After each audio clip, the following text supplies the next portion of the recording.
ಕುಷ್ಟಗಿ ಪಟ್ಟಣದ ಮಾತೋಶ್ರೀ ಹೊಳೆಯಮ್ಮ ಪದವಿ ಕಲಾ ಮಹಾವಿದ್ಯಾಲಯದಲ್ಲಿ ಕನ್ನಡ ಸಾಹಿತ್ಯ ಪರಿಷತ್ ತಾಲೂಕಾ ಘಟಕದ ವತಿಯಿಂದ 111ನೇ ಕನ್ನಡ ಸಾಹಿತ್ಯ ಪರಿಷತ್ತಿನ ಸಂಸ್ಥಾಪನೆಯ ದಿನಾಚರಣೆ ಹಾಗೂ ಕಾಲೇಜುಗೊಂದು ಕವಿನುಡಿಯ ಕಾರ್ಯಕ್ರಮವನ್ನು ಸಸಿಗೆ ನೀರು ಹಾಕುವ ಮೂಲಕ ಉದ್ಘಾಟಿಸಲಾಯಿತು.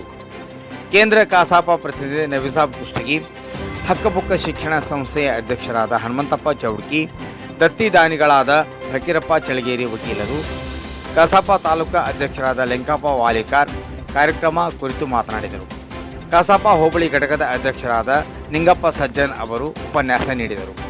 ಹಕ್ಕಬುಕ್ಕ ಶಿಕ್ಷಣ ಸಂಸ್ಥೆಯ ವಿದ್ಯಾರ್ಥಿನಿಯರಾದ ತಸ್ಮಿಯಾ ಹಾಗೂ ವಾಸವಿ ಶೆಟ್ಟರ್ ಅವರು ಕಸಾಪ ಸಂಸ್ಥಾನೆಯ ದಿನಾಚರಣೆಯನ್ನು ಕುರಿತು ಮಾತನಾಡಿದರು. ಇನ್ನೋರ್ವ ವಿದ್ಯಾರ್ಥಿನಿಯಾದ ಬಿ ಸುಮಯ್ಯ ಅವರು ತಾವೇ ರಚಿಸಿದ ಕವನಗಳನ್ನು ಹೇಳಿದರು. ಕಸಾಪ ವತಿಯಿಂದ ಸಂಸ್ಥೆಯ ಅಧ್ಯಕ್ಷರಾದ ಹನುಮಂತಪ್ಪ ಚೌಡ್ಕಿ ಹಾಗೂ ಪ್ರಾಚಾರ್ಯರಾದ ತಿಪ್ಪಣ್ಣ ಬಿಸ್ಕಲ್ ಅವರನ್ನು ಗೌರವಿಸಿ ಸನ್ಮಾನಿಸಲಾಯಿತು. ಈ ಕಾರ್ಯಕ್ರಮದಲ್ಲಿ ಕನ್ನಡ ಸಾಹಿತ್ಯ ಪರಿಷತ್ತಿನ ಸದಸ್ಯರು ಹಾಗೂ ಇತರರು ವಿದ್ಯಾರ್ಥಿನಿಯರು ಭಾಗವಹಿಸಿದ್ದರು. ಇದು GM ನ್ಯೂಸ್ ಕುಷ್ಟಗಿ. ಅವರು ಇದನ್ನ ಕನ್ನಡ ಸಾಹಿತ್ಯ ಪರಿಷತ್ ಅಂತೇಳಿ ಮರುನಾಮಕರಣ ಮಾಡಿ ಅವಾಗಿನ ಒಂದು ಕಾಲಘಟ್ಟದಲ್ಲಿ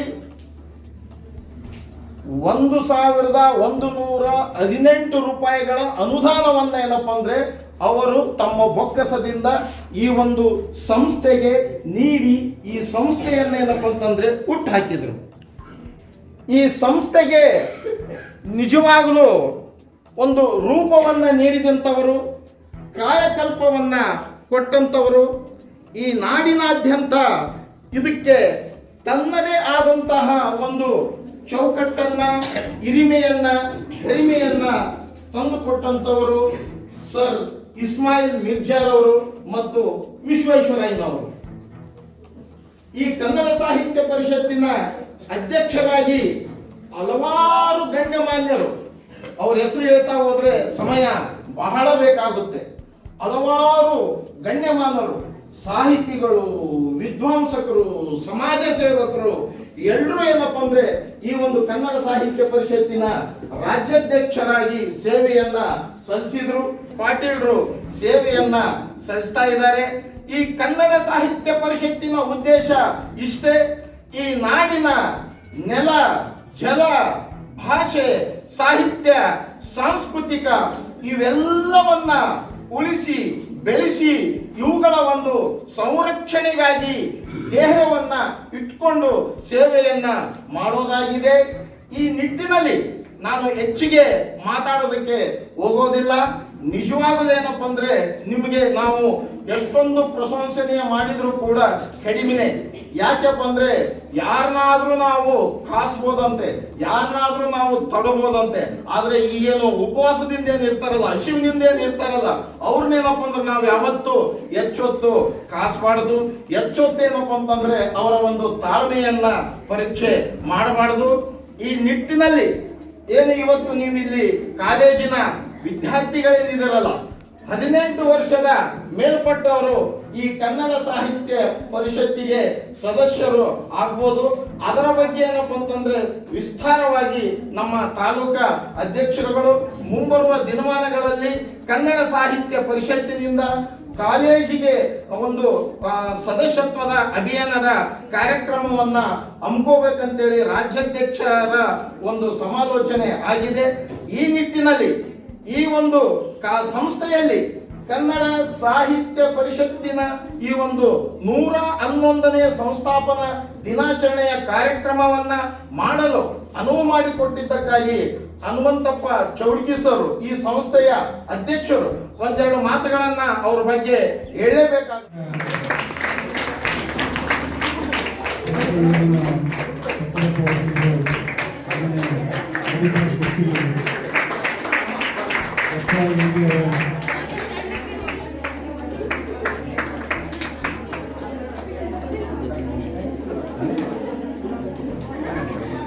ಧನ್ಯವಾದಗಳು, ತುಂಬ ಹೃದಯದ ಧನ್ಯವಾದಗಳು.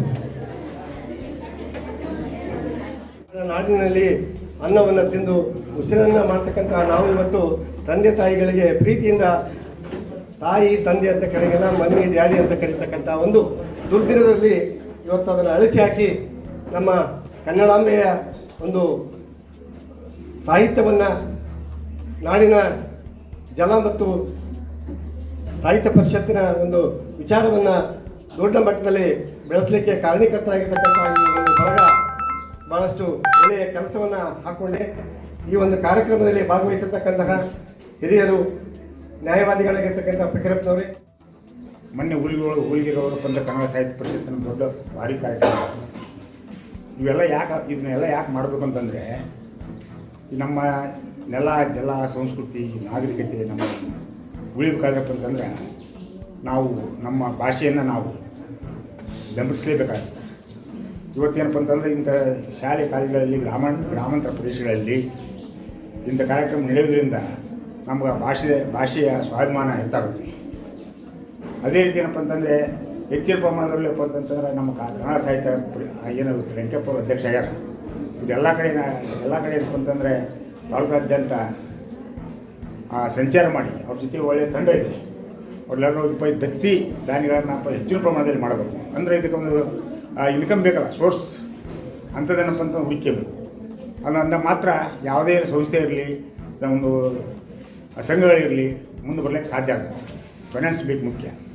ಆದಷ್ಟಿಂದಪ್ಪ ಅಂತಂದರೆ ಇದನ್ನೆಲ್ಲ ತಾವೆಲ್ಲ ಮಾಡಬೇಕು ಅಂತಕ್ಕಂಥದ್ದಲ್ಲಿ ಎಲ್ಲರಿಗೂ ನಾನು ಕಳಕಳಿಯ ಮನವಿಯನ್ನು ಮಾಡಿಕೊಳ್ತಾ, ಏನೊಂದು ಇಂಥ ಕಾರ್ಯಕ್ರಮಗಳು ನಾವೆಲ್ಲ ಸಾಹಿತ್ಯವನ್ನು ಹಾಗೇನಪ್ಪ ಅಂತಂದರೆ ಬರೀ ಇವತ್ತು ಒಂದು ಕಾರ್ಯಕ್ರಮ ಮಾಡಿ ಈ ಭಾಷಣ ಮಾಡಿ ಹೋಗೋದಲ್ಲ, ನಾವು ಕನ್ನಡ ಪುಸ್ತಕಗಳನ್ನ ಓದಬೇಕು. ಈಗ ಇವತ್ತಿನ ಕಾಲದ ಮೊಬೈಲ್ಗಳು ಬಂದು ನಾವು ಓದೋದ ಮರೆತುಬಿಟ್ಟಿವಿ. ಬರೀ ಏನಪ್ಪ ಅಂತಂದ್ರೆ ಮುಂಜಾನೆ ಸಾಹಿತ್ಯ ಏನಪ್ಪ ಅಂತಂದ್ರೆ ರಾತ್ರಿ ಆಗ್ತಾನಪ್ಪ ಅಂತ ಮೊಬೈಲಾಗಿ ಯೂಟ್ಯೂಬ್ ನೋಡ್ಕೊಂತ ಅವ್ರು ಹಾಡು ಕೇಳ್ಕೊಂತ ಇನ್ನೊಂದು ಏನು ಕೇಳ್ಕೊಂತ ನಾವು ಜೀವನ ಕಾಲ ಕಳಿತೀವಿ. ಆದರೆ ಇವ್ರು ಸಾಹಿತ್ಯವನ್ನಪ್ಪ ಅಂತಂದ್ರೆ ನಾವು ತಿಳ್ಕೊಬೇಕಾಗುತ್ತೆ. ಯಾರು ಒಂದು ಇತಿಹಾಸವನ್ನು ಬಲವರಾಗಿರ್ತಾರೆ ಅವರು ಇತಿಹಾಸವನ್ನು ಮಾತ್ರ ಸೃಷ್ಟಿಸಬಲ್ಲರು. ಆದಷ್ಟು ನಮ್ಮ ದೇಶದ ನಮ್ಮ ಕನ್ನಡ ಸಾಹಿತ್ಯ ಪರಿಷತ್ತು ಹೆಂಗೆ ಹುಡಿತು, ಈ ಕನ್ನಡಕ್ಕೋಸ್ಕರ ಇದು 3 ಪಾಲಾಗಿ ಹೋಗಿತ್ತು ನಮ್ಮ ಕರ್ನಾಟಕ. ಒಂದು ಮುಂಬೈ ಕರ್ನಾಟಕ ಇತ್ತು, ಒಂದು ಹಳೆ ಮೈಸೂರು ಕರ್ನಾಟಕ, ಹೈದರಾಬಾದ್ ಕರ್ನಾಟಕ. ಅಂಥದ್ರೊಳಗೆ ಅಂತಂದ್ರೆ ಇವರು ಆಳೂರು ವೆಂಕಟರಾಯರು ಅಂತಕ್ಕಂಥ ಪಿತಾಮಹರು, ಕನ್ನಡ ಪಿತಾಮಹ, ಅವರ ನಾಯಕತ್ವದಲ್ಲಿ ಏನಪ್ಪ ಅಂತಂದರೆ ಇವು ಹರಿದಂಚೋದಂಥ ಕನ್ನಡ ನಾಡನ್ನು ಒಂದುಗೂಡಿಸಿ ಏನಪ್ಪ 1956 ಅಂತಂದ್ರೆ ಕರ್ನಾಟಕ ಅನ್ನೋದು ಮೈಸೂರಾದ್ಯಂತ ಆಯಿತು. ತದನಂತರ 1973 ಅಂತಂದರೆ ದೇವರಾಜ ಅರಸು ಅವರು ಆಗ ಮುಖ್ಯಮಂತ್ರಿಗಳು ಇದು ಕರ್ನಾಟಕ ಅಂತೇಳಿ ಹೆಸರಿಟ್ಟರು. ಅದಕ್ಕೇನಪ್ಪ ಅಂತ ನಮ್ಮ ಇತಿಹಾಸವನ್ನು ನಾವು ತಿಳ್ಕೊಬೇಕಾಗ್ತದೆ. ಅದೇ ರೀತಿ ಏನಪ್ಪ ಅಂತಂದ್ರೆ ಇವತ್ತು ತಮಿಳ್ನಾಡಿಗೆ ಹೋಗ್ರಿ, ಅಲ್ಲಿ ಯಾರು ನೀವು ಏನಾರ ಮಾತಾಡಿದಪ್ಪ ಅಂತ ಅವರು ಎಲ್ಲ ಭಾಷೆ ಬದಲಾಗ್ತಾರೆ. ಅವ್ರು ತಮಿಳಿದ್ದಾಗ ಮಾತಾಡಿ ಮಾತ್ರ ಅಂತಂದ್ರೆ ಅವರು ಮಾತಾಡ್ತಾರೆ. ಮತ್ತು ಕನ್ನಡ ಸಾಹಿತ್ಯ ಪರಿಷತ್ತಿನ ಎಲ್ಲ ಅಧ್ಯಕ್ಷರು ಮತ್ತು ಪದಾಧಿಕಾರಿಗಳು ನಿಶ್ಚಯ ನಾನು ಭಾಷಣ ಮುಗಿಸ್ತೇನೆ. ಜೈ ಹಿಂದ್, ಜೈ ಕನ್ನಡ.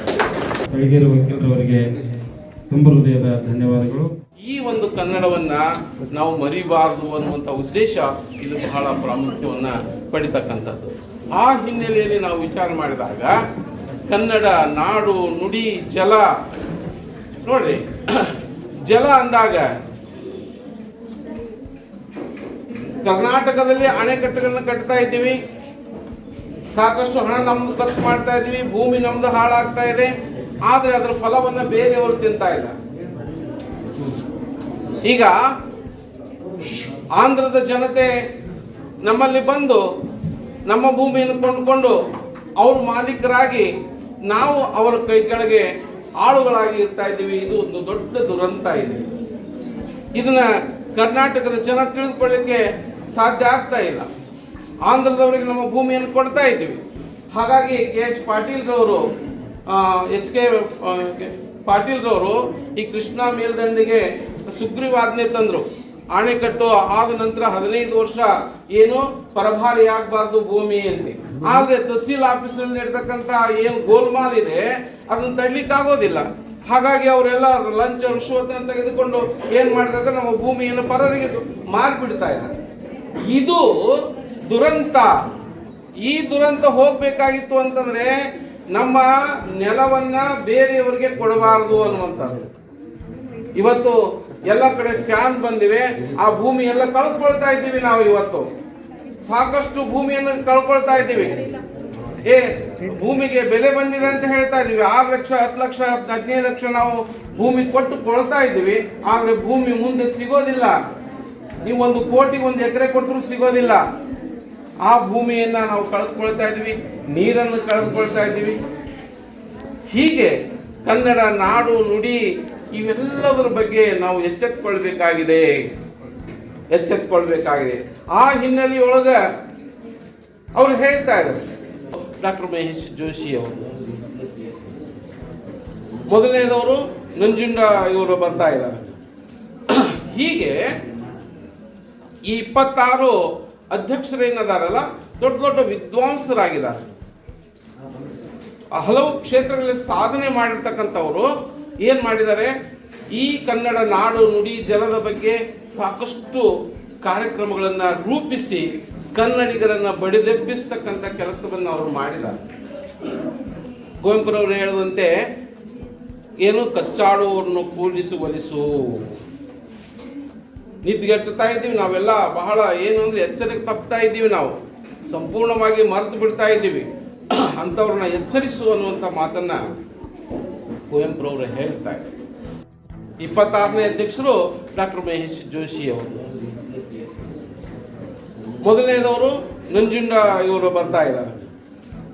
ಹೀಗೆ ಈ 26 ಅಧ್ಯಕ್ಷರೇನದಾರಲ್ಲ ದೊಡ್ಡ ದೊಡ್ಡ ವಿದ್ವಾಂಸರಾಗಿದ್ದಾರೆ. ಹಲವು ಕ್ಷೇತ್ರಗಳಲ್ಲಿ ಸಾಧನೆ ಮಾಡಿರ್ತಕ್ಕಂಥವರು ಏನು ಮಾಡಿದ್ದಾರೆ, ಈ ಕನ್ನಡ ನಾಡು ನುಡಿ ಜಲದ ಬಗ್ಗೆ ಸಾಕಷ್ಟು ಕಾರ್ಯಕ್ರಮಗಳನ್ನು ರೂಪಿಸಿ ಕನ್ನಡಿಗರನ್ನು ಬಡಿದೆಬ್ಬಿಸ್ತಕ್ಕಂಥ ಕೆಲಸವನ್ನು ಅವರು ಮಾಡಿದ್ದಾರೆ. ಕುವೆಂಪುರವರು ಹೇಳುವಂತೆ ಏನು ಕಚ್ಚಾಡುವವರನ್ನು ಕೂಡಿಸಿ ಒಲಿಸು. ನಿದ್ಗೆಡ್ತಾ ಇದ್ದೀವಿ ನಾವೆಲ್ಲ, ಬಹಳ ಏನು ಅಂದರೆ ಎಚ್ಚರಿಕೆ ತಪ್ತಾ ಇದ್ದೀವಿ, ನಾವು ಸಂಪೂರ್ಣವಾಗಿ ಮರೆತು ಬಿಡ್ತಾ ಇದ್ದೀವಿ. ಅಂಥವ್ರನ್ನ ಎಚ್ಚರಿಸು ಅನ್ನುವಂಥ ಮಾತನ್ನು ಕುವೆಂಪುರವರು ಹೇಳ್ತಾ ಇದ್ದಾರೆ. ಕಸ್ಮಿಯ ಕನ್ನಡ ಸಾಹಿತ್ಯ ಪರಿಷತ್ತಿನ ಬಗ್ಗೆ ಹಂಚಿಕೆಗಳನ್ನು ಹೇಳ್ಬೇಕಂತೇಳಿ ವಿನಂತಿಸ್ತಾ ಇದ್ದೀನಿ. ಗುರು ಬ್ರಹ್ಮ ಗುರು ವಿಷ್ಣು ಗುರುದೇವ ಮಹೇಶ್ವರ ಗುರು ಸಾಕ್ಷಾತ್ ಪರಬ್ರಹ್ಮ ತಸ್ಮೈ ಶ್ರೀ ಗುರುವೇ ನಮಃ. ಎಲ್ಲರಿಗೂ ಕನ್ನಡ ಸಾಹಿತ್ಯ ದಿನದ ಹಾರ್ದಿಕ ಶುಭಾಶಯಗಳು. ಇವತ್ತು ಕನ್ನಡ ಸಾಹಿತ್ಯವನ್ನು ಸ್ಥಾಪನೆ ಮಾಡಿದ್ದು ಕನ್ನಡ ಸಾಹಿತ್ಯ ಪರಿಷತ್ತು. ಅದನ್ನ ಸ್ಥಾಪನೆ ಮಾಡಿರೋಕ್ಕೆ ಉದ್ದೇಶ ಏನು, ನಾವು ನಮ್ಮ ಕನ್ನಡ ಕಲೆ ಸಾಹಿತ್ಯ ಸಂಸ್ಕೃತಿ ನಮ್ಮ ನೆಲದ ಬಗ್ಗೆ ಇರೋ ಗೌರವವನ್ನು ಎತ್ತಿ ಹಿಡಿಯುವಂಥ ಉದ್ದೇಶದಿಂದ ನಾವು ಕನ್ನಡ ಸಾಹಿತ್ಯ ಪರಿಷತ್ತನ್ನು ಸ್ಥಾಪನೆ ಮಾಡಿದ್ದಾರೆ. ಇದನ್ನು 1915 ನಮ್ಮ ಮೈಸೂರು ಸಂಸ್ಥಾನದ ಅರಸರಾದಂಥ ನಾಲ್ವಡಿ ಕೃಷ್ಣರಾಜ್ ಒಡೆಯವರು ಮತ್ತು ಸರ್ ಎಂ ವಿಶ್ವೇಶ್ವರಯ್ಯವರು ಸ್ಥಾಪನೆ ಮಾಡ್ತಾರೆ. ಮೊದಲು ಕನ್ನಡ ಸಾಹಿತ್ಯ ಅಂತ ಇದ್ದಿದ್ದಿಲ್ಲ, ಕರ್ನಾಟಕ ಸಾಹಿತ್ಯ ಪರಿಷತ್ ಅಂತ ಇತ್ತು. ತದನಂತರ 1935 ಇದನ್ನ ಕನ್ನಡ ಸಾಹಿತ್ಯ ಪರಿಷತ್ ಅಂತೆ ಬದಲಾವಣೆಯನ್ನು ಮಾಡಲಾಯಿತು. ಈ ಪ್ರಸ್ತುತವಾಗಿ ನಮ್ಮ ಕನ್ನಡ ಸಾಹಿತ್ಯ ಅಧ್ಯಕ್ಷರು ಯಾರಪ್ಪ ಅಂದ್ರೆ ಡಾಕ್ಟರ್ ಮಹೇಶ್ ಜೋಶಿ ಅವರು ಇರ್ತಾರೆ. ನಮ್ಮ ಕನ್ನಡ ಸಾಹಿತ್ಯಕ್ಕೆ 2000 ವರ್ಷಗಳ ಇತಿಹಾಸ ಐತಿ. ಯಾವ ಭಾಷೆಗೂ ಇಷ್ಟು ಇತಿಹಾಸ ಐತಿ ಅಂತ ನಾ ಕೇಳಿಲ್ಲ, ಆದ್ರೆ ನಮ್ಮ ಕನ್ನಡ ಸಾಹಿತ್ಯಕ್ಕೆ 2000 ವರ್ಷಗಳ ಕಾಲ ಇತಿಹಾಸ ಅನ್ನೋದೈತಿ. ಬೇಕಿದ್ರೆ ನಮ್ಮ ಕನ್ನಡ ಭಾಷೆ ಒಳಗೆ ನೋಡ್ರಿ ಎಷ್ಟು ವಿಧಗಳಿದಾವಂದ್ರೆ, ಇಲ್ಲಿಂತ್ರ ಹುಬ್ಳಿಗೂ ಬೇರೆ ಭಾಷೆ ಆಗುತ್ತೆ, ಹುಬ್ಳಿಲಿಂತ್ರ ಮಂಡ್ಯ, ನಮ್ಮ ಉತ್ತರ ಕರ್ನಾಟಕದವ್ರದಂತ್ರ ಹೇಳಕ್ಕೆ ಹೋಗ್ಬಾರ್ದು. ಹುಬ್ಳಿಗೂ ಮತ್ತು ಹೆಂಗೆ 20 ಮೈಲಿಗೂ ನಮ್ಮ ಭಾಷೆ ಏನಾಗುತ್ತಾ ಚೇಂಜ್ ಆಗುತ್ತಾ. ಆದರೆ ಎಲ್ಲರೂ ಏನಂದೀವಿ, ಕರ್ನಾಟಕದವ್ರು ಅಂತೀವಿ. ಕನ್ನಡ ನಾಡಿನೋದು ಕಪ್ಪು ಮಣ್ಣಲ್ಲಿ ವಾಸ ಮಾಡೋರು ಯಾರಪ್ಪ ಅಂದ್ರೆ ನಮ್ಮ ಕರ್ನಾಟಕರು. ನಮ್ಮ ಕನ್ನಡ ಸಾಹಿತ್ಯಕ್ಕೆ ಎಷ್ಟು ಬೆಲೆ ಐತೆ ಅನ್ನೋದನ್ನ ಕಪ್ಪೆ ಆರಭಟ ಶಾಸನದಲ್ಲೇ ತಿಳಿದು ಬಂದೈತಿ. ಏನಪ್ಪ, ಸಾಧುಗೆ ಸಾಧು ಮಾಧುರ್ಯಂಗೆ ಮಾಧುರ್ಯಂ ಬಾದಿಪ್ಪ ಕಲಿಗೆ ಕಲಿಯುಗ ವಿಪರೀತನ್ ಮಾಧವ ನೀತನ್ ಪೆರನಲ್ಲ. ಇದ್ರ ಅರ್ಥ ಏನಪ್ಪ ಅಂದ್ರೆ, ಕನ್ನಡಿಗರು ಒಳ್ಳೆಯವ್ರಿಗೆ ಒಳ್ಳೆಯವರು, ಕೆಟ್ಟವ್ರಿಗೆ ಕೆಟ್ಟವರು. ಆದರೆ ತೊಂದರೆ ಮಾಡೋಕ್ಕೆ ಬಂದವ್ರಿಗೆ ಏನು ಮಾಡ್ತಾರೆ ಅಂದ್ರೆ, ಮಾಧವನಂತೆ ಹರಿಭಯಂಕರರಾದವರಂಥೇಳಿ ಹರಿಭಯಂಕರವರು ಯಾರಪ್ಪ ಅಂದ್ರೆ ಅವರೇ ನಮ್ಮ ಕನ್ನಡಿಗರು. ಇಷ್ಟೇ, ನಮ್ಮ ಕರ್ನಾಟಕದಲ್ಲಿರುವಂಥ ಕನ್ನಡಿಗರು ನಾವೆಲ್ಲ ಏನದೀವಿ, ನಮ್ಮ ಭಾಷೆಯನ್ನು ಉಳಿಸಿ ನಮ್ಮ ಸಂಸ್ಕೃತಿಯನ್ನು ನಮ್ಮ ಭಾಷೆಯ ಮಹಿಮೆಯನ್ನು ಇಡೀ ಪ್ರಪಂಚಕ್ಕೆ ಸಾರಬೇಕನ್ನೋ ಉದ್ದೇಶ ಐತಿ. ಬೇಕಿದ್ ನೋಡ್ರಿ, ಬೇರೆ ಹಿಂದಿ ಆಗಲಿ ಇಂಗ್ಲೀಷ್ ಆಗಲಿ ಗ್ಲೋಬಲ್ ಲ್ಯಾಂಗ್ವೇಜ್ ಅಂತಾರೆ ಇಂಗ್ಲೀಷ್ನ. ಆದರೆ ನಮ್ಮ ಕನ್ನಡವನ್ನು ಕರ್ನಾಟಕ ಬಿಟ್ಟು ಮತ್ತೆಲ್ಲೂ ಮಾತಾಡೋದಿಲ್ಲ. ಅದನ್ನ ಹೇಳೋದು, ನಾವು ಎಲ್ಲಿದ್ರೂ ಪರವಾಗಿಲ್ಲ, ಯಾವಾಗಲೂ ಏನಾಗಿರ್ಬೇಕು, ಕನ್ನಡಿಗರಾಗಿರ್ಬೇಕಂತೇಳಿ ಡಾಕ್ಟರ್ ರಾಜ್ಕುಮಾರ್ ಅವ್ರು ಹೇಳ್ತಾರೆ. ಎಲ್ಲೇ ಇರು ಎಂತಾದರೂ ಇರು ಎಂದಿಗೂ ನೀ ಕನ್ನಡಿಗರಾಗಿರು ಅಂತ ಹೇಳಿ ನನ್ನ ಚಿಕ್ಕ ಭಾಷಣವನ್ನು ಮುಗಿಸ್ತೇನೆ. ಹೆಸರಾಯಿತು ಕರ್ನಾಟಕ, ಉಸಿರಾಗಲಿ ಕನ್ನಡ ಅಂತ ಹೇಳ್ತಾ, ಕಲಿತವರಿಗೆ ಅಮೃತ, ಜನದವರಿಗೆ ನೆರಳು, ಅಂಧರಿಗೆ ದಾರಿದೀಪ. ಹಪ್ಪಿಕೋ ಕನ್ನಡವ ಹಪ್ಪಿಕೋ, ಇಂಥ ಕನ್ನಡವನ್ನು ಬೆಳೆಸೋಣ ಉಳಿಸೋಣ ಅಂತ ಹೇಳ್ತಾ ಕನ್ನಡ ಸಾಹಿತ್ಯ ಸ್ಥಾಪನೆ ಬಗ್ಗೆ ನಾವು ಇತಿಹಾಸ ತಿಳ್ಕೊಂಡ್ವಿ ಇವಾಗೆಲ್ಲರೂ. ಇವಾಗ ನಮ್ಮ ಸ್ಟೂಡೆಂಟ್ ಕೂಡ ಮಾತಾಡಿದ ನಮ್ಮ ಕಾಲೇಜಿನ ಅದ್ರ ಬಗ್ಗೆ ಎಲ್ಲ ತಿಳ್ಕೊಂಡ್ವಿ. 1915ರಲ್ಲಿ ಇದು ಸ್ಥಾಪನೆ ಆಯಿತು. ಅದು ಎಲ್ಲಿ? ಬೆಂಗಳೂರಿನಲ್ಲಿ. ಅದಕ್ಕೆ ಪ್ರೇರಣೆ ನೀಡಿದವರು ನಾಲ್ವರಿ ಕೃಷ್ಣರಾಜ ಒಡೆಯರು ಅಂತ ಹೇಳ್ಬೋದು. ಕನ್ನಡ ಸಾಹಿತ್ಯ ಪರಿಷತ್ತಿನ ಉದ್ದೇಶ ಏನು ಹಾಗಾದರೆ? ಇದನ್ನ ಯಾಕೆ ಆಯೋಜಿಸ್ತಾರೆ, ಯಾಕೆ ಅಂತ ಕೇಳಿದಾಗ ಕನ್ನಡ ಸಾಹಿತ್ಯನ ಬೆಳವಣಿಗೆಗಾಗಿ, ಕನ್ನಡದ ಬೆಳವಣಿಗೆಗಾಗಿ, ಸಾಹಿತಿಗಳ ಬೆಳವಣಿಗೆಗಾಗಿ ನಾವು ಕನ್ನಡ ಭಾಷೆಯನ್ನು ಉತ್ತೇಜಿಸಬೇಕು, ಬೆಳೆಸಬೇಕು, ಆರಾಧಿಸಬೇಕು ಅನ್ನೋದಕ್ಕೋಸ್ಕರ ನಾವು ಕನ್ನಡ ಸಾಹಿತ್ಯ ಪರಿಷತ್ತನ್ನು ಸ್ಥಾಪನೆ ಮಾಡ್ತಾರೆ. ಅದಲ್ಲದೆ ಕನ್ನಡ ಪುಸ್ತಕಗಳನ್ನು ಪ್ರಕಟಣೆ ಮಾಡೋದಕ್ಕಾಗಿರ್ಬೋದು, ಸಂಶೋಧನೆಗೆ ಪ್ರೋತ್ಸಾಹ ನೀಡೋದಕ್ಕಾಗಿರ್ಬೋದು, ಬೇರೆ ಭಾಷೆಗಳನ್ನು ಪುಸ್ತಕಗಳನ್ನು ಕನ್ನಡ ಭಾಷೆಗೆ ನಾವು ಅನುವಾದಿಸಿ ಓದಬೇಕು. ಅವಾಗ ನಾವು ಎಲ್ಲದರ ಬಗ್ಗೆ ತಿಳ್ಕೊಳ್ಳೋಕ್ಕೆ ಸಾಧ್ಯ. ಅದಲ್ಲದೆ ಕನ್ನಡ ಭಾಷೆನ ಬೆಳೆಸೋದಕ್ಕೆ ನಾವು ಪ್ರಯತ್ನಗಳಲ್ಲಿ ಏನು ಮಾಡಬೇಕಾಗಿದೆ? ಬೇರೊಂದು ಭಾಷೆಯೊಂದಿಗೆ ನಮ್ಮ ಭಾಷೆನ ಬೆಳೆಸೋಕ್ಕಾಗಲ್ಲ. ನೀರಿಗೆ ಎಣ್ಣೆ ಇಲ್ಲದೆ ಹಚ್ಚೋಕ್ಕಾಗಲ್ಲ. ಅದೇ ರೀತಿ ನೀರಿಗೆ ನೀರನ್ನು ಹಾಕಿ ಹಚ್ಚೋಕ್ಕಾಗಲ್ಲ, ಗಿಡಗಳಿಗೆ ಎಣ್ಣೆನ ಹಾಕಿ ಬೆಳೆಸೋಕ್ಕಾಗಲ್ಲ. ಅದೇ ರೀತಿ ಇನ್ನೊಂದು ಭಾಷೆಯೊಂದಿಗೆ ನಮ್ಮ ಭಾಷೆಯನ್ನು ಬೆಳೆಸೋಕ್ಕಾಗಲ್ಲ. ಹೊರತಾಗಿ ನಮ್ಮ ಭಾಷೆಯನ್ನು ನಾವೇ ಬೆಳೆಸಬೇಕು, ಕನ್ನಡವನ್ನು ಕಟ್ಟುವ ಕೆಲಸ ಮಾಡಬೇಕು. ಇವಾಗಿನ ಪ್ರಸ್ತುತ ನಾಯಕತ್ವನ ಯಾರು ತಗೊಂಡಿದ್ರು ಅಂದರೆ ಡಾಕ್ಟರ್ ಮಹೇಶ್ ಜೋಶಿ ಅವರು ಕೂಡ ತಗೊಂಡಿದ್ದಾರೆ. ಇದನ್ನು ಕೂಡ ನಾವು ತಿಳ್ಕೊಂಡ್ವಿ ಇಷ್ಟೊತ್ತು ಮಹನೀಯರ ಭಾಷಣ ಕೇಳುವಾಗ.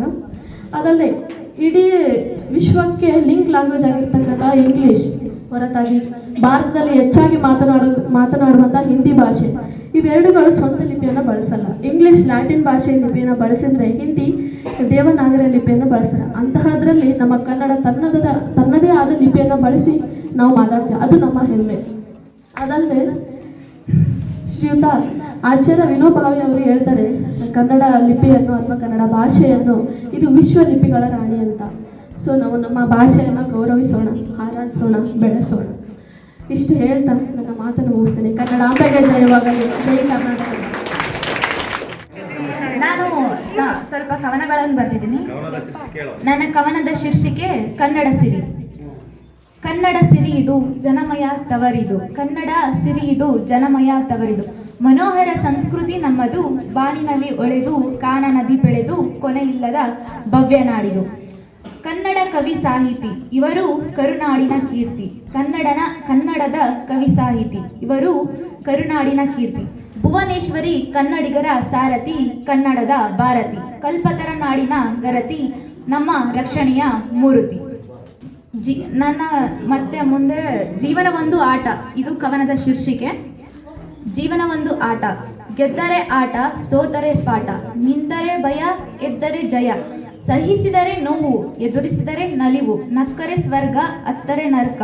ಬದುಕಲು ಒಂದು ಚಾನ್ಸು, ಸಾಧಿಸಲು ಹಲವು ಚಾಯ್ಸು, ನೋಡಲು ನೋಟ, ಆಡಲು ಆಟ, ತಾಕತ್ತಿದ್ದವನು ಸಾಧಕ, ಇಲ್ಲದವನು ಸೇವಕ. ಅನುಭವದ ಪಾಠ, ವಿಜ್ಞಾನದ ಓಟ, ದೊಡ್ಡಪ್ಪ ವಿದ್ಯಾ ಅವರಪ್ಪ, ಸಮಯವು ಅವಕಾಶ, ಸಾಧನೆ ಉದ್ದೇಶ. ಮನವೆಂಬ ಮಾಯಾಜಿಂಕೆ. ಒಮ್ಮೊಮ್ಮೆ ಕವನ ಶೀರ್ಷಿಕೆ ಮನವೆಂಬ ಮಾಯಾಜಿಂಕೆ. ಒಮ್ಮೊಮ್ಮೆ ಒಂದೊಂದು ಚಂಚಲತೆ, ಆಗೊಮ್ಮೆ ಈಗೊಮ್ಮೆ ಕಾಡುವ ಚಿಂತೆ, ಯಾವುದನ್ನು ಪಡೆಯಲು ಉತ್ಸುಕತೆ, ಮತ್ಯಾವುದನ್ನು ಕಳೆಯಲು ನಿರಾಶತೆ, ಅಳಿದುಳಿದನ್ನು ಸರಿಪಡಿಸಲು ತವಕಿಸುವಂತೆ, ಕವಣೆಯಲ್ಲಿನ ಕಲ್ಲಿನಂತೆ, ಕಾಮನ ಬಿಲ್ಲಿನ ಬಣ್ಣದಂತೆ, ಭೂತ ಭವಿಷ್ಯಗಳನ್ನು ತುಂಬಿ ನಿಂತಿರುವ ಕಂತೆ. ಭವ್ಯ ಬಂಧನದಲ್ಲಿ ಸೆರೆಯಾಗಿದೆ, ಭಾವೈಕ್ಯತೆಯಲ್ಲಿ ನೆಲೆಯಾಗಿದೆ, ಭರವಸೆಯ ಬೆಳಕಾಗಿದೆ, ಮಾಡಬೇಕಾದ ಕೆಲಸ ಮಹಲಿನಷ್ಟಿದೆ, ಅರಿಯಬೇಕಾದದ್ದು ಅನಂತವಾಗಿದೆ, ಗೊತ್ತು ಗುರಿ ಇಲ್ಲದೆ ಒಂದು ನೆಲೆ ಇಲ್ಲದೆ ಓಡುತ್ತಿದೆ ಮನವೆಂಬ ಮಾಯಾಜಿಂಕೆ. ಕವನದ ಶೀರ್ಷಿಕೆ ಕನವರಿಕೆ. ಗಂಟೆ ರಾತ್ರಿ 7 ಆಗಿತ್ತು, ಕೈಯಲ್ಲೊಂದು ಲೇಖನಿ ಇತ್ತು, ಕವನ ಬರೆಯಬೇಕೆಂಬ ಮನಸ್ಸಿತ್ತು, ತಲೆ ಮಾತ್ರ ಖಾಲಿ ಇತ್ತು. ಯೋಚಿಸದೆ ಒಳೆಯಲಿಲ್ಲ, ಒಂದು ಸಾಲು ಬರಲಿಲ್ಲ, ಹಾಸಿಗೆಗೆ ಹೋದೆ ಮಲಗಲಿಲ್ಲ, ನಿದ್ದೆಯಂತೂ ಹತ್ತಲಿಲ್ಲ. ಅಮ್ಮ ತಂದಳು ಹಾಲು, ಮಿಂಚಂತೆ ಒಳೆಯಿತು ಸಾಲು, ಆಗಲೇ ಬರೆಯಲು ಚಾಲು, ಉದ್ದ ಸಾಗಿದೆ ಕಾಲು. ಹಾಲು ಕುಡಿಯುತ್ತಾ ಬರೆಯಲು ಅಣಿಯಾದೆ, 4 ಸಾಲಿಗಿಂತ ಹೆಚ್ಚು ಬರೆಯದೇ ಹೋದೆ. ಬರೆಯದಿದ್ದರೆ ಕವಿ ಹೇಗೆಂದು ಯೋಚಿಸಿದೆ, ಮಾಡಬೇಕಾದ ಕೆಲಸ ಸಾಕಷ್ಟಿದೆ. ತಕ್ಷಣ ಓದಿ ಸಂತೆಗೆ, ಜನರ ಬಿಸಿ ಸದ್ದಿದೆ, ಪಟ್ಟನೆ ಐಡಿಯಾ ಮೆದುಳಿಗೆ, ಸಾಗಿತು ಹೀಗೆ ನಡೆದೆ. ಬಿಟ್ಟು ಬಂದೆ ಸಂತೆ, ಮತ್ತೆ ಬರೆಯಲು ಕುಳಿತೆ, ಹುಡುಕುತ್ತಾ ಹೊರಟರೆ ದೂರ ಓಡುತ್ತೆ, ದರ್ಶಿಸುತ್ತಾ ಹೊರಟರೆ ಇವಾಗಿದೆ. ಅನುಭವವು ಅರಿವಾಗಿ, ಕೊನೆಗೆ ಕವನವಾಗಿ, ಹೊರ 3 ನದಿಯಾಗಿ ಕಳೆಗಟ್ಟುವುದೇ ಕವನ. ಇದು ಭಾರತ ಸಂವಿಧಾನ ಬಗ್ಗೆ. ಗ್ರಂಥ ಗೀತೆಗಳಿಗಿಂತ ಪುರಾಣ ವೇದ ಶಾಸ್ತ್ರಕ್ಕಿಂತ ಧರ್ಮ ಜಾತಿ ದೇವರಿಗಿಂತ ಶ್ರೇಷ್ಠವಾಗಿರುವುದು ನನ್ನ ಸಂವಿಧಾನ. ಶೋಷಣೆಯನ್ನು ವಿರೋಧಿಸುವ, ದೌರ್ಜನ್ಯವನ್ನು ಖಂಡಿಸುವ, ಸಮಾನತೆಯನ್ನು ಸಾರುವ, ಭಾವೈಕ್ಯತೆಯನ್ನು ಬೆಳೆಸುವ ಶ್ರೇಷ್ಠ ಗ್ರಂಥ ನನ್ನ ಸಂವಿಧಾನ. ಭಾರತದ ಹಸಿರು, ಭಾರತ ಉಸಿರು, ಭಾರತ ಮಾತೆಯ ಹೆಸರು ನನ್ನ ಸಂವಿಧಾನ. ಬೃಹತ್ ಪ್ರಜಾಪ್ರಭುತ್ವ ಕೊಟ್ಟು ಎಲ್ಲರಿಗೂ ಸಮಾನತೆ ಇಟ್ಟು ಅಸ್ಪೃಶ್ಯತೆ ಬದಿಗಿಟ್ಟು ಆದರ್ಶಗಳನ್ನು ಹೊತ್ತ ಗ್ರಂಥ ನನ್ನ ಸಂವಿಧಾನ. ಭಾರತಾಂಬೆಯೇ ಹೆಮ್ಮೆಯ ಕುವರ, ಭಾರತೀಯ ಬೆಳಕಿನ ಸೂರ್ಯ, ಮಹಾನಾಯಕ ಅಂಬೇಡ್ಕರ ನೀನೆಂದು ಅಮರ. ಲಾಸ್ಟ್ ಅಂತ ಐತೆ.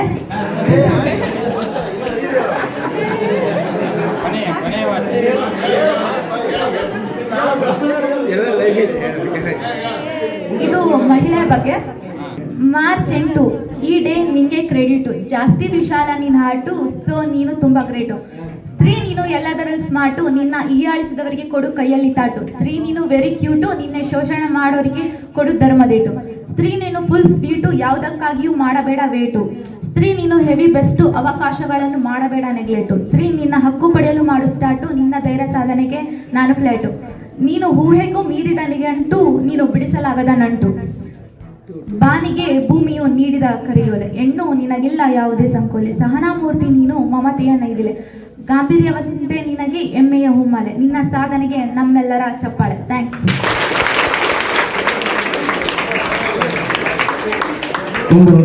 ಧನ್ಯವಾದಗಳು ಪಿ ಸೌಮ್ಯ ಅವರಿಗೆ. ಬಾರಿಸು ಕನ್ನಡ ಡಿಂಡಿಮವ, ಕರ್ನಾಟಕ ಹೃದಯ ಶಿವ. ಬಾರಿಸು ಕನ್ನಡ ಡಿಂಡಿಮವ, ಸ್ವತಂತ್ರರನ್ನು ಬಡಿದೆಚ್ಚರಿಸು, ಸ್ವತಂತ್ರರನ್ನು ಬಡಿದೆಚ್ಚರಿಸು. ಕಚಾಡುವರನ್ನು ಕೂಡಿಸುವರಿಸು, ಕಚಾಡುವರನ್ನು ಕೂಡಿಸುವರಿಸು. ಹೊಟ್ಟೆಯ ಕಿಚ್ಚಿಗೆ ಕಣ್ಣೀರು ಸುರಿಸು, ಬಾರಿಸು ಒಟ್ಟಿಗೆ ಬಾಳುವ ತೆರೆದಲ್ಲಿ ಹರಿಸು. ಬಾರಿಸು ಕನ್ನಡ ಡಿಂಡಿಮವ, ಕರ್ನಾಟಕ ಹೃದಯ ಶಿವ. ರಾಷ್ಟ್ರಕವಿ ಜ್ಞಾನಪೀಠ ಪ್ರಶಸ್ತಿ ಪುರಸ್ಕೃತ ಕವಿಗಳಾಗಿರ್ತಕ್ಕಂತಹ ಕುವೆಂಪುರವರ ಒಂದು ಕವನವನ್ನ ಈ ಸಂದರ್ಭದಲ್ಲಿ ಸ್ಮರಣೆ ಮಾಡ್ತಾ, ಕನ್ನಡ ಸಾಹಿತ್ಯ ಪರಿಷತ್ತಿನ 111ನೆಯ ಸಂಸ್ಥಾಪನಾ ದಿನಾಚರಣೆ ಹಾಗೂ ಕಾಲೇಜಿಗೆ ಒಂದು ಕವಿ ನುಡಿ ಕಾರ್ಯಕ್ರಮ.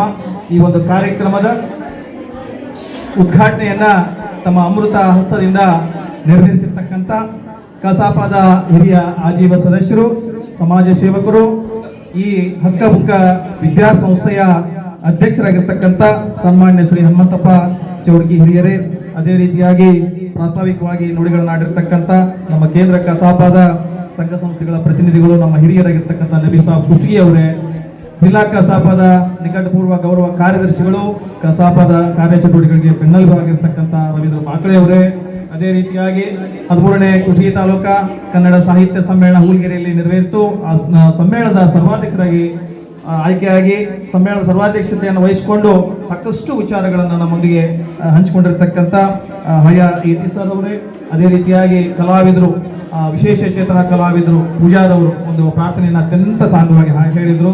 ಅದೇ ರೀತಿಯಾಗಿ ಜಿಲ್ಲಾ ಕಸಾಪದ ಪ್ರತಿನಿಧಿಗಳು, ನಮ್ಮ ಹಿರಿಯ ಸಹೋದರಿ ವಿದ್ಯಾ ಕಂಪಪುರ ಮಠರವರೇ, ಅದೇ ರೀತಿಯಾಗಿ ಮಾಜಿ ಕಸಾಪದ ಅಧ್ಯಕ್ಷರುಗಳು ನಮ್ಮೆಲ್ಲ ಕಾರ್ಯಕ್ರಮಗಳಿಗೆ ಸಲಹೆ ಸೂಚನೆಗಳನ್ನು ನೀಡ್ತಾ ಅತ್ಯಂತ ಅಚ್ಚುಕಟ್ಟಾಗಿ ನಿರ್ವಹಿಸಿರ್ತಕ್ಕಂಥ ಅನ್ವೇಶ್ ಗುಂಗೇರಿ ಅವರು, ನಟರಾಜ್ ಸೋಣಾರ್ ಅವರು, ಹಾಗೂ ನಮ್ಮ ಜಿಲ್ಲಾ ಕಸಾಪದ ಪ್ರತಿನಿಧಿಗಳು ಹಿರಿಯ ಸಹೋದರರು ಎಸ್ ಡಿ ಕಡಿಮನಿ ಸರ್ ಅವರು, ಉಪನ್ಯಾಸಕರಾಗಿ ಚೆನ್ನಾಗಿ ಉಪನ್ಯಾಸವನ್ನು ನೀಡಿರ್ತಕ್ಕಂಥ ನಿಂಗಪ್ಪ ಸಜ್ಜನ್ ಸರ್ ಅವರು, ಕಲಾವಿದರಾಗಿರ್ತಕ್ಕಂಥ ಲಲಿತಮ್ಮ ಹಿರೇಮಠರವರು, ಹಾಗೆಯೇ ಬುಡ್ನೇ ಸಾಬ್ರವರು, ನಮ್ಮ ಕಾರ್ಯದರ್ಶಿಗಳಾಗಿರ್ತಕ್ಕಂಥ ಗಣಪ ಲೈನಸ್ ಸರ್ ಅವರು, ದೇವರಾಜ್ ವಿಶ್ವಕರ್ಮರವರು, ಮಾಧ್ಯಮದ ಪ್ರತಿನಿಧಿಗಳಾಗಿರ್ತಕ್ಕಂಥ ಪರಶಿವಮೂರ್ತಿ ಅವರು, ಅನಿಲ್ ಕುಮಾರ್ ಅವರು, ಸಂಗೇಶ್ ಲೂತಿಮಠರವರು, ಅದೇ ರೀತಿ ಹೈದರಾಬಾದ್ ಕರ್ನಾಟಕ ಹೋರಾಟಗಾರರ ಸಮಿತಿಯ ಕಾರ್ಯದರ್ಶಿಗಳಾಗಿರ್ತಕ್ಕಂಥ ಬಸವರಾಜ್ ಗಾಂಗೇರ್ ಅವರು, ಹುಬ್ಬಳ್ಳಿ ಘಟಕದ ಅಧ್ಯಕ್ಷರು ದೊಡ್ಡಪ್ಪ ಕೈವಾಡಿ ಸರ್ ಅವರು, ಮಂಜುನಾಥ್ ಗೋಳಿಗುಡ್, ಎಲ್ಲ ಮಹನೀಯರನ್ನ ಸ್ಮರಣೆ ಮಾಡಬೇಕಾಗತ್ತೆ. ಈ ಒಂದು ಕಾರ್ಯಕ್ರಮಕ್ಕೆ ಅನುವು ಮಾಡಿಕೊಟ್ಟಿರ್ತಕ್ಕಂಥ ನಮ್ಮ ಈ ಕಾಲೇಜಿನ ಪ್ರಾಚಾರ್ಯರು ತಿಪ್ಪಣ್ಣ ಬಿಸ್ಕಲ್ ಸರ್ ಅವರು, ಅದೇ ರೀತಿಯಾಗಿ ಎಲ್ಲ ಮಾಧ್ಯಮದ ಪ್ರತಿನಿಧಿಗಳು, ನಮ್ಮ ದೇವರಮಣಿ ಸರ್, ಭೀಮಗೌಡ ಸರ್, ವಿಶೇಷವಾಗಿ ಈ ಕಾರ್ಯಕ್ರಮದ ಕೇಂದ್ರ ಬಿಂದುಗಳು ಇಷ್ಟೊತ್ತು ಅತ್ಯಂತ ಶಾಂತ ರೀತಿಯಿಂದ ಆಸಕ್ತಿಯಿಂದ ಈ ಕಾರ್ಯಕ್ರಮವನ್ನ ಕೇಳ್ತಾ, ಕನ್ನಡ ಸಾಹಿತ್ಯ ಪರಿಷತ್ತಿನ ಇತಿಹಾಸವನ್ನ ತಿಳಿತಾ, ತಮಗೆ ತಿಳಿದಿರ್ತಕ್ಕಂತಹ ಕನ್ನಡ ಸಾಹಿತ್ಯ ಒಂದು ನಾಡು ನುಡಿಯ ಬೆಳವಣಿಗೆಯನ್ನು ಕುರಿತು ಸಾಕಷ್ಟು ವಿಚಾರಗಳನ್ನು ಹಂಚಿಕೊಂಡಿದ್ದೀವಿ. ಆ ನಿಟ್ಟಿನಲ್ಲಿ ಇವತ್ತು ನಾಡು ನುಡಿ ನೆಲ ಜಲ ರಕ್ಷಣೆ ಮಾಡುವಂತಹ ಒಂದು ಜವಾಬ್ದಾರಿ ಎಲ್ಲರ ಮೇಲಿದೆ. ಆ ನಿಟ್ಟಿನಲ್ಲಿ ಈ ಒಂದು ಮಾತೋಶ್ರೀ ಹೊಳೆಯಮ್ಮ ಮಹಿಳಾ ಕಲಾ ಮಹಾವಿದ್ಯಾಲಯದಲ್ಲಿ 111ನೆಯ ಕನ್ನಡ ಸಾಹಿತ್ಯ ಪರಿಷತ್ತಿನ ಸಂಸ್ಥಾಪನಾ ದಿನಾಚರಣೆಯನ್ನ ಅತ್ಯಂತ ಸಂತೋಷದಿಂದ ಆ ಒಂದು ಪರಿಷತ್ತಿನ ಇತಿಹಾಸವನ್ನು ತಿಳಿತಾ ಆಚರಣೆ ಮಾಡಿದ್ದೇವೆ. ಕಾಲೇಜು ಒಂದು ಕವಿನುಡಿ ಕಾರ್ಯಕ್ರಮವನ್ನು ಹಾಕೊಳ್ಳೋದ್ರ ಮೂಲಕ ನಮ್ಮ ಈ ಒಂದು ಕಾಲೇಜಿನ ವಿದ್ಯಾರ್ಥಿನಿಯರು ಸುಮಾರು 4 ರಿಂದ 5 ವಿದ್ಯಾರ್ಥಿನಿಯರು, ತಂಜುಂಬಾಣು ತಹಸೀಲ್ದಾರ್ ನಮ್ಮ ಪ್ರಾಥಮಿಕ ಹಂತದ ವಿದ್ಯಾರ್ಥಿನಿ ಬಹಳಷ್ಟು ಚೆನ್ನಾಗಿ ಮಾತನಾಡಿದ್ಲು. ಅದೇ ರೀತಿಯಾಗಿ ವಾಸುವಿ ನಮ್ಮ ಅನ್ವೇಷ್ ಗುಮ್ಮಿಗೇರಿ ಸರ್ ಅವರ ಒಂದು ಪುತ್ರಿ ಚೆನ್ನಾಗಿ ಮಾತಾಡಿದ್ಲು. ಬಿ ಸುಮಯ್ಯ, ಅನಂತರ ಆ ವಿದ್ಯಾರ್ಥಿನಿ ತಸ್ಮಿಯ, ಸಂಗೀತ. ನೋಡಿ, ಇವತ್ತು 5-6 ವಿದ್ಯಾರ್ಥಿಗಳು ಮಾತಾಡಿರ್ಬೋದು. ಮುಂದಿನ ಕಾರ್ಯಕ್ರಮದಲ್ಲಿ 50 ವಿದ್ಯಾರ್ಥಿಗಳು ವೇದಿಕೆ ಮೇಲೆ ಬಂದು ಮಾತಾಡಬೇಕು. ಕಾರ್ಯಕ್ರಮದ ಉದ್ದೇಶ ಇದೆ, ನೀವೆಲ್ಲ ಅತ್ಯಂತ ಧೈರ್ಯದಿಂದ ಬಂದು ಮಾತೃಭಾಷೆಯಲ್ಲಿ ಮಾತನಾಡಬೇಕು. ನಾಡು ನುಡಿ ಬಗ್ಗೆ, ನೆಲ ಜಲದ ಬಗ್ಗೆ, ಸಾಹಿತ್ಯದ ಬಗ್ಗೆ ತಿಳ್ಕೊಳ್ಬೇಕು, ಅಧ್ಯಯನ ಮಾಡಬೇಕು. ಆ ನಿಟ್ಟಿನಲ್ಲಿ ಭಾಷೆಯನ್ನ, ನಮ್ಮ ತಾಯಿ ಭಾಷೆಯನ್ನ ಪ್ರೀತಿಸಬೇಕು, ಇತರ ಭಾಷೆಗಳನ್ನ ಗೌರವಿಸಬೇಕು. ನಾವೆಲ್ಲರೂ ಕನ್ನಡಿಗರು.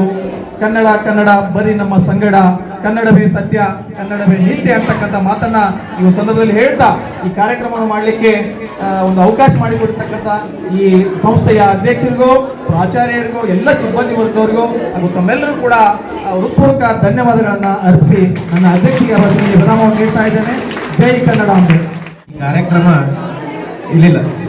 ಈ ಕಾರ್ಯಕ್ರಮವನ್ನ ನಮಗೆ ಕನ್ನಡ ರಾಜ್ಯೋತ್ಸವದಂದು ಆಚರಿಸಿದೆ. ನೀವೇನಾದ್ರೂ ಬಂದ್ರೆ ನಾವನ್ನ ಅದ್ಭುತವಾಗಿ ನೆರವೇರಿಸ್ಕೊಡ್ತೀವಿ. ಈ ವರ್ಷ ನಾವು ಅತ್ಯಂತ ವಿಜೃಂಭಣೆಯಿಂದ ಕನ್ನಡ ರಾಜ್ಯೋತ್ಸವನ ಇಲ್ಲಿ ಹಮ್ಮಿಕೊಂಡಿದ್ದೀವಿ. ಹಾಗಾಗಿ ಇದೀವಿ, ನಿಮ್ಮ ಒಂದು ಉತ್ಸಾಹ ನೋಡಿದ್ರೆ ನಾವು ಬಹಳ ಸಮಯ ಕೊಡಬೇಕಿತ್ತು. ಹಾಗಾಗಿ ವಿದ್ಯಾರ್ಥಿನಿಯರು ಬೇಗ ಬಂದಿರೋದ್ರಿಂದ ನನ್ನ ಕಡೆಯಿಂದ ಒಂದು ಮನವಿ, ಮುಂದಿನ ದಿನಮಾನದಲ್ಲಿ ಅತ್ಯದ್ಭುತವಾಗಿ ಒಂದು ಕಾರ್ಯಕ್ರಮವನ್ನು ನೀವೆಲ್ಲರೂ ಸೇರಿ ಹಮ್ಮಿಕೊಳ್ಳೋಣ ಅಂತ. ತಾಲೂಕಾ ಕನ್ನಡ ಸಾಹಿತ್ಯ ಪರಿಷತ್ತು ವತಿಯಿಂದ ನಮ್ಮ ಅಧ್ಯಕ್ಷರಿಂದ ನೆನಪಿನ ಕಾಣಿಕೆಯನ್ನು, ನಮ್ಮ ಸಂಸ್ಥೆಯ ಅಧ್ಯಕ್ಷರಿಗೆ ನೆನಪಿನ ಕಾಣಿಕೆಯನ್ನು ಕೊಡಬೇಕಂತೇಳಿ ಕೇಳ್ಕೊಳ್ತಾ ಇದ್ದೇನೆ. ಹಾಗೆಯೇ ಈ ಕಾಲೇಜಿನ ಪ್ರಾಚಾರ್ಯರಿಗೂ ಕೂಡ ಒಂದು ಕಾಣಿಕೆಯನ್ನು, ನೆನಪಿನ ಕಾಣಿಕೆಯನ್ನು ನಮ್ಮ ಅಧ್ಯಕ್ಷರು ಕನ್ನಡ ಸಾಹಿತ್ಯ ಪರಿಷತ್ತಿನ ಸಮ್ಮೇಳನ ಸಂದರ್ಭದಲ್ಲಿ ನಾವು ನೆನಪಿನ ಕಾಣಿಕೆಯನ್ನು ಮಾಡಿಸಲಾಗಿತ್ತು. ಆ ಸಂದರ್ಭದಲ್ಲಿ ನಮ್ಮ ಅಧ್ಯಕ್ಷರು ಇನ್ನುಳಿದ ಎಲ್ಲ ನಮ್ಮವರಿಗೆ ನೆನಪಿನ ಕಾಣಿಕೆಯನ್ನು ಕೊಡೋಣ ಅಂತಕ್ಕಂಥ ಉದ್ದೇಶದಿಂದ ಅವರಿಗೆ ಸನ್ಮಾನ ಮತ್ತು ಮಾಲಾರ್ಪಣೆಯನ್ನು ನಮ್ಮ ಕನ್ನಡ ಸಾಹಿತ್ಯ ಅಧ್ಯಕ್ಷರಿಂದ ನೆನಪಿನ ಕಾಣಿಕೆ, ಹಾಗೆ ಪ್ರಾಚಾರ್ಯರಿಗೆ ಕೂಡ ಈ ಸಂದರ್ಭದಲ್ಲಿ ಟಿ ಬಸವರಾಜ್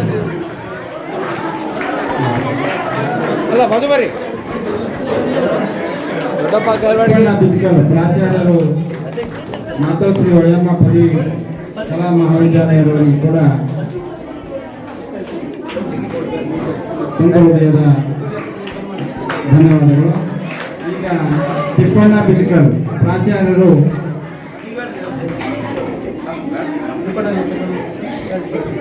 ನಟರಾಜ್ ಸೋನಾರಿಯವರಿಂದ ಉಪನ್ಯಾಸ ಮಾಡಿ